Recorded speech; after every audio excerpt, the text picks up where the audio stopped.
Indore zone 2 में अपराध नियंत्रण को लेकर हर संभव प्रयास किए जा रहे हैं। इसके साथ ही सभी थानों पर गुंडे बदमाशों के खिलाफ जिला बदर, रासुका और एनएसए की कार्रवाई की जा रही है। इसके साथ ही जोन 2 के अंतर्गत आने वाले सभी बैंक और एटीएम की सुरक्षा को लेकर भी एक सुरक्षा ऑडिट किया जा रहा है। सभी थानों में आम जनता की सुनवाई हो, इसको लेकर डीसीपी संपत उपाध्याय ने सभी थाना प्रभारियों को दिशा निर्देश जारी किए हैं। इंदौर की जोन 2 में अपराध और अपराधियों पर लगाम कसने को लेकर किस तरह के प्रयास किए जा रहे हैं, इसको लेकर हम चर्चा करेंगे DCP zone 2 Sampat Upadhyay sir से और जानेंगे कि जोन 2 में किस तरह से लगातार अपराध और अपराधियों पर लगाम कसी जा रही है और किस तरह का यहाँ पर कार्रवाई की जा रही है। सर, बात की जाए जोन 2 की, किस तरह के सर यहाँ पर अपराध सामने आ रहे हैं और उन पर कार्रवाई किस तरह की जा रही है सर? जोन 2 का जो पूरा क्षेत्र है, जिसमें विजयनगर, लसुड़िया, कनाड़िया, तिलक नगर, MIG, परदेसीपुरा, ये क्षेत्र आते हैं। जिसमें अगर विशेष तौर पे देखा जाए तो विजयनगर और उसके आसपास का जो पूरा इलाका है वो फाइनेंशियल कैपिटल टाइप का है इंदौर पे। यहाँ बहुत सारे कार्यालय हैं और बहुत सारे वित्तीय संस्थान हैं। इनसे जुड़े हुए फाइनेंशियल फ्रॉड के मामले काफ़ी आते हैं।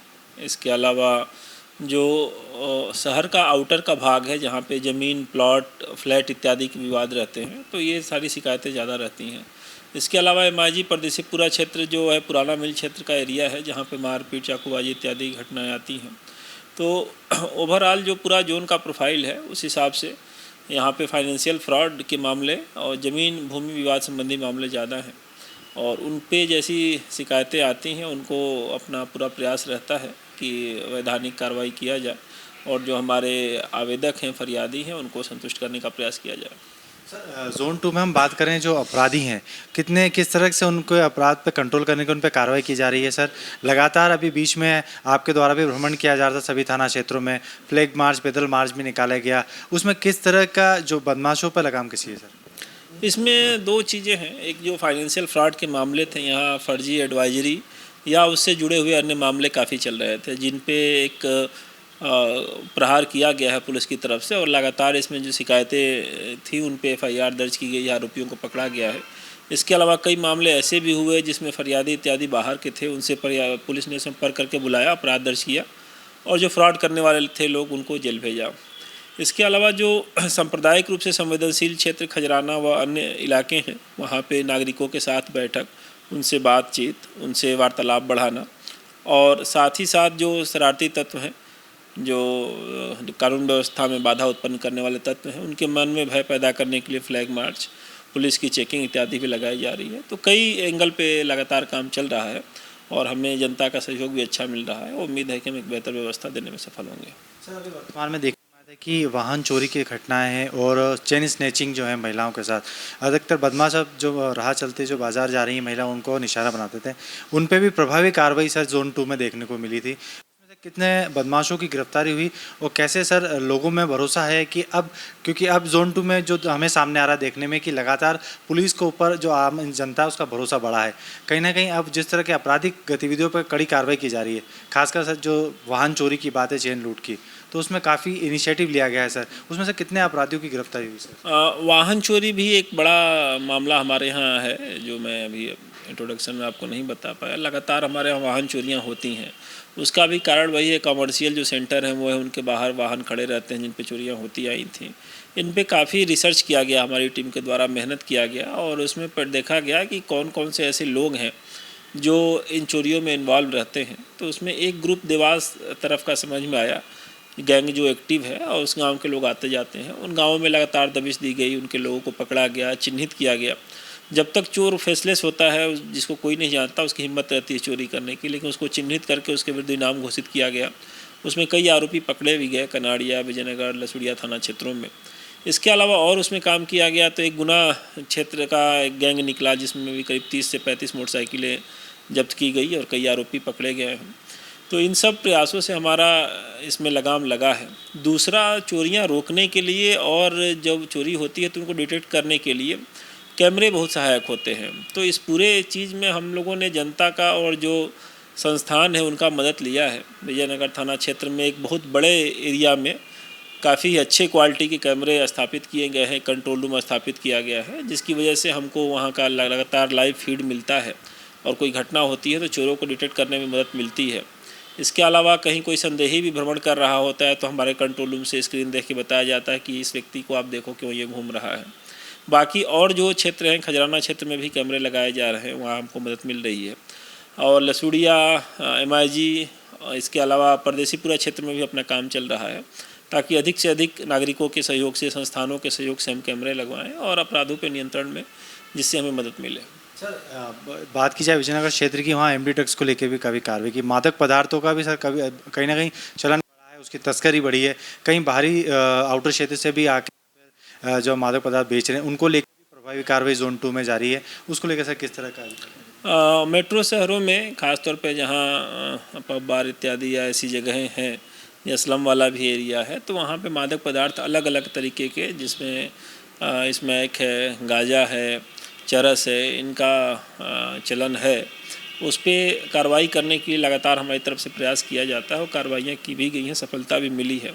उसमें थोड़ी हमारी लिमिटेशन ये है कि जो भी तस्कर या फिर पेडलर हैं वो काफ़ी कम मात्रा में ड्रग ले आते हैं और उनकी लिंक तलाशते तलाशते हम लोग मंदसौर, नीमच, राजस्थान तक भी पहुँचे हैं और इसमें लगातार हम लोगों ने दबाव बना के रखा है, जिसकी वजह से इसका प्रचलन थोड़ा कम हुआ है। और भी हमारा लगातार प्रयास रहेगा कि ये एक ऐसी लत है जो मानवता और नई पीढ़ी को खोखला कर देती है, तो इस पर हम रोकने का पूरा प्रयास करें। इसमें भी हम आम जनता, NGO इत्यादि का मदद ले रहे हैं, ताकि जो हमारा कस्टमर है, जो खरीदता है, उसको भी हम इससे कट ऑफ कर सकें और इसके होने वाली बुराइयों के बारे में बताएं और नशा मुक्ति की तरफ उसको ले जाएं।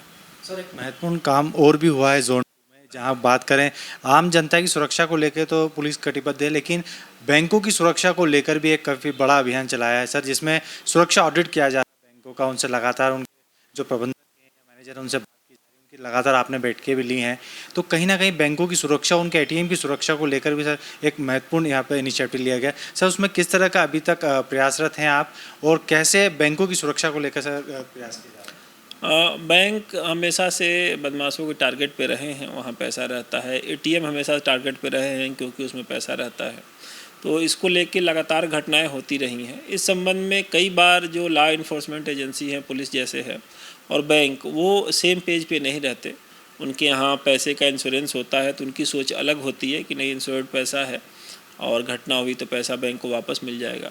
लेकिन पुलिस की दृष्टि से देखा जाए तो अत्यंत महत्वपूर्ण हो जाता है। भले पैसा इंश्योरेंस का है, मिल जाएगा, लेकिन आम जनमानस में एक भय का माहौल पैदा करता है, एक कानून व्यवस्था तोड़ने की स्थिति बनती है, अपराधों में बढ़ते हुआ ट्रेंड दिखता है। तो कहीं ना कहीं जो घटना वो वास्तव में होती है उससे कहीं बड़ा समाज के रूप में और पुलिस के ऊपर एक छाप छोड़ती है। तो इसलिए बैंक और पुलिस एक पेज पे आएँ और एक दूसरे की बात समझें, इसके लिए उनसे बैठक ली गई और उनकी सुरक्षा ऑडिट के संबंध में एक प्रोफार्मा जारी किया गया, उस पर जानकारी ली जा रही है। इसके अलावा हमारे यहाँ DCP सिक्योरिटी साहब रजत सकलेचा जी कोऑर्डिनेट कर रहे हैं उनके हेडक्वार्टर इत्यादि से, वहाँ से भी जो रूल रेगुलेशन है सुरक्षा के संबंध में और जैसा हम चाहते हैं उसमें परिवर्तन कराने के लिए, तो एक समग्र प्रयास कमिश्नर पुलिस इंदौर साहब के नेतृत्व में, उनके निर्देश में इंदौर में किया जा रहा है, ताकि बैंकों की सुरक्षा पहले से सुदृढ़ हो और ATM या बैंक इत्यादि में जो होने वाली घटनाएं उनको रोकी जा सके। इसके अलावा जो साइबर फ्रॉड इत्यादि होता है, बैंक फ्रॉड होता है, उसमें भी कहीं ना कहीं बैंक का इन्वॉल्व होता है। जो फ्रॉड करने वाले लोग होते हैं वो पैसा कैश लूट के नहीं ले जाते या चोरी नहीं करते, वो ATM के माध्यम से या फिर ऑनलाइन ट्रांजैक्शन के माध्यम से, डुप्लीकेट चेक के माध्यम से वो पैसे लेते हैं। तो इस संबंध में भी बैंक कर्मचारियों से, उनकी संस्थाओं से सहयोग माना जा रहा है कि भाई जो डाटा है कस्टमर का वो प्रोटेक्टेड रहे। इसके अलावा जो आपके यहाँ संदेहास्पद ट्रांजैक्शन दिखता है तो उस पर आप रोक लगाएं। सही समय पे अगर एजेंसी का सरकारी नंबर से फ़ोन आता है कि उक्त खाते को फ्रीज किया जाए तो आप फ्रीज करें, बाद में भले आप और डॉक्यूमेंट मांग लें। तो इस चीज़ पे भी हम काम कर रहे हैं और उसमें भी हमें पूरा आश्वासन बैंक की तरफ से मिला है कि वो पूरा सहयोग करेंगे। सर, Zone 2 में लगातार गुंडे बदमाशों पे धरपकड़ की गई, उनसे बॉन्ड ओवर जो भरवाया गया, ऐसे में सर बात की जाए कितने बदमाशों पे कार्रवाई हुई, कितने बदमाशों पे जिला बदर की कार्रवाई और NSA की कार्रवाई की गई सर? NSA, जिला बदर और बाउंड ओवर की कार्रवाइयाँ लगातार की जा रही हैं। इंदौर महानगर शहर में जब से कमिश्नरेट प्रणाली आई है तो बाउंड ओवर करने की शक्तियाँ हमारे ACP साहबान को 107-16 धारा में आई है और 110 के बाउंड ओवर की शक्तियाँ DCPs के पास है, तो उसमें लगातार कार्रवाइयाँ की जा रही हैं। इसके अलावा जिला बदर की कार्रवाई रिस्पेक्टेड पुलिस कमिश्नर साहब की तरफ से किया जाता है और एनएसए की कार्रवाई पूर्व की बात कलेक्टर साहब द्वारा किया जा रहा है। तो इसमें लगातार कार्रवाइयाँ एनएसए जिला बदर की गई हैं। इसके अलावा बाउंड ओवर की कार्रवाइयों में गुणात्मक एक वृद्धि हुई है और इसमें भी क्वालिटी थोड़ा इम्प्रूव हुआ है, क्योंकि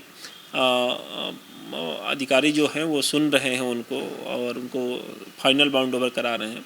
फाइनल बाउंड तोड़ने की स्थिति में 122 की एक कार्रवाई होती है जिसके तहत व्यक्ति को जेल जाना पड़ता है, तो वो कार्रवाई भी अभी प्रस्तावित है अगर कोई बाउंड तोड़ता है तो इसका ओवरऑल जो गुंडे बदमाश है उन पे एक सकारात्मक असर पड़ा है और कहीं ना कहीं वो अपराध से विमुख होने की टेंडेंसी रख रहे हैं। सर, आपके द्वारा लगातार थाना क्षेत्रों में सभी थाना प्रभाग निर्देशित किया गया है कि आम जनता यदि शिकायत लेके आती है तो उसको वहीं पर उसका निदान हो, उसकी समस्या का हल हो। कहीं ना कहीं ये आम जनता में पुलिस के प्रति विश्वास बढ़ाती है। सर, इसको लेकर के आपके जो निर्देश दिए गए उसका किस तरह का पालन हो रहा है और आपके द्वारा किस तरह के दिशा निर्देश जारी किए गए? पहले से ही यह व्यवस्था थी कि कोई भी जो पीड़ित व्यक्ति है थाने जाता है तो उसकी सुनवाई हो। थाने पे सामान्यतः आदमी समस्या लेके ही जाता है। थाना ऐसी कोई जगह नहीं है जहाँ पे कोई सुखी या खुश व्यक्ति जाए। कुछ ना कुछ समस्या उसको है। हो सकता है वो समस्याएं पुलिस की कार्रवाई लायक हो या न हो, क्योंकि कानून में प्रावधान है कि जो अपराध पुलिस हस्तक्षेप योग्य हैं उन्हीं में पुलिस कार्रवाई करती है। बहुत सारे मामले हस्तक्षेप योग्य नहीं होते। यह बात आम जनता को पता नहीं होती। तो ऐसी स्थिति में कई बार हमारे कर्मचारियों का व्यवहार ऐसा नहीं रहता कि उनकी बात सुने। वो बता देते हैं कि इसमें पुलिस कार्रवाई नहीं करेगी और हमारा जो पीड़ित व्यक्ति है वो संतुष्ट नहीं होता। तो इस संबंध में सभी को संवेदनशील किया गया है कि कार्रवाई पुलिस हस्तक्षेप योग्य है अथवा नहीं है। आप जो संबंधित आवेदक है उसको बुलाएं, बिठाएं, पानी पिलाएं, उसकी समस्या सुनें और जो भी वैधानिक कार्रवाई आपकी तरफ से बनती है करें। नहीं बनती एनसीआर करें। और अगर काउंसलिंग जैसी कोई बात आती है, कई बार बूढ़ी माताएं आती हैं कि बच्चा खाना नहीं दे रहा है, घर से निकालने के लिए बोल रहा है। कई बार ऐसे पति पत्नी के झगड़े आ जाते हैं कि पत्नी आगे कहती है पति हमसे ठीक से व्यवहार नहीं करते, नहीं चाहते कि इनके ऊपर कोई कार्रवाई हो, जेल जाएं, लेकिन इनको समझाया जाए। कानून में ऐसा कोई प्रावधान नहीं है, लेकिन फिर भी मानवता की दृष्टि से उनको बुलाना, समझाना, तो ये सब चीज़ें सभी को सेंसिटाइज किया गया है। और इसी तारतम्य में एक ड्यूटी अफसर का कॉन्सेप्ट हमारे पुलिस में पहले से ही था, उसको और ठीक ढंग से लागू करने का प्रयास किया जा रहा है, जिसमें एक सीनियर अधिकारी थाने पे हमेशा उपलब्ध रहेगा लोगों की समस्या सुनने के लिए। पहले भी ये था लेकिन उतना ठीक से पालन नहीं हो पा रहा था और थाना प्रभारी महानगर शहर में कई बार व्यस्त रहते हैं, कोर्ट पेशी में रहते हैं, मीटिंग इत्यादि में रहते हैं। तो ड्यूटी अधिकारी को भी बिठाया जा रहा है, जिससे इसका एक पॉजिटिव असर आ रहा है कि वरिष्ठ कार्यालयों में जो हमारे पीड़ित लोग हैं उनका जाना कम हुआ है, उनका निराकरण थाने पर ही अधिक से अधिक हो रहा है। निश्चित तौर पर जिस तरह सर ने बताया कि आम जनता की समस्या का समाधान, अपराधी और अपराधियों पर लगाम, ये निश्चित तौर पर पुलिस द्वारा लगातार प्रयास किए जा रहे हैं और जोन 2 में इसको लेकर प्रभावी कार्रवाई की जा रही है, जो सामने देखने में भी आ रही है। कैमरा पर्सन गोल्डी गुर्जर के साथ जतिन ठाकुर, खबर मध्य प्रदेश, इंदौर।